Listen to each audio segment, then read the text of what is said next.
Alors je commence cette séance avec des tractions supination. Dans mon cas, l'objectif c'est vraiment la performance, donc la technique est légèrement différente de celle qu'on va pouvoir conseiller pour l'hypertrophie. Mais dans tous les cas, il s'agit toujours d'abord de tirer avec le dos, donc dépression scapulaire. Essayez toujours de pointer les coudes vers le bas. Donc avec les tractions supination, c'est assez facile à faire. Et seulement sur la deuxième partie du mouvement, on va utiliser les biceps.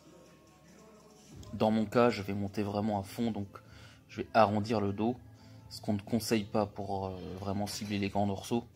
Quand on va arrondir le dos, on va perdre la tension sur ce muscle. Mais c'est pas un problème pour moi, étant donné que je cherche à tirer le plus lourd possible. Forcément, ma technique est un petit peu différente. Rack pull. Donc moi, comme dit, je suis pas dans un souci de bodybuilding.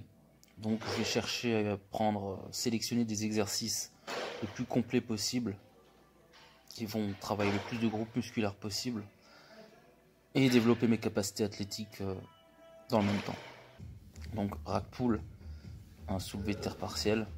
Donc là, l'avantage c'est de pouvoir mettre très très lourd, d'avoir une grosse tension. Alors faible tension d'étirement, grosse tension de contraction.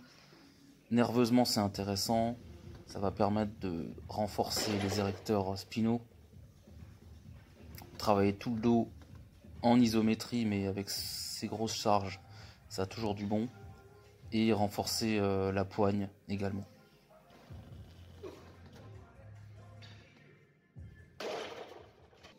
Soulevé de terre traditionnel, donc c'est un mouvement de hinge, donc d'extension de hanche, pas de squat, qui va pas s'agir de baisser les fesses le plus bas possible, mais de trouver le point qui va vous permettre de mettre le plus de tension possible.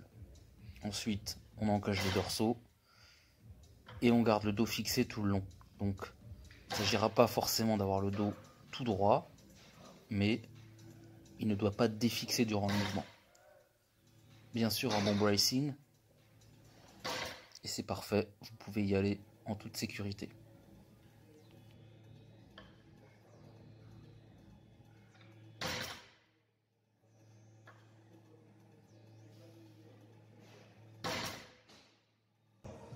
Donc tirage vertical à la poulie haute.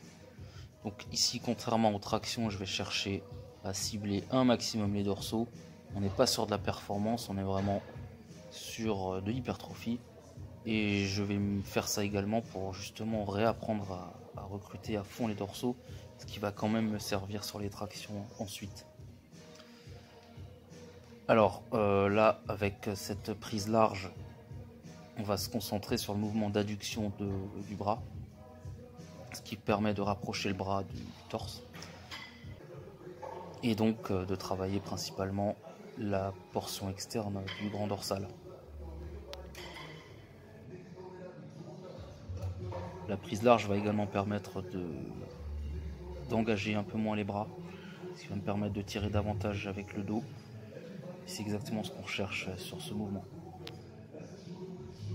Donc sur les tractions supination, on était davantage sur une extension du bras. Ici, on est davantage sur une adduction, pardon, ce qui permet donc de cibler les deux actions du grand dorsal. Curl incliné, donc un des meilleurs exercices pour les biceps du fait du fort étirement qu'il implique. Donc bien sûr, il ne s'agira pas de s'arracher un biceps, donc à vous de gérer l'amplitude suivant vos capacités. Si la vidéo t'a plu, n'hésite pas à mettre un like et à t'abonner à la chaîne.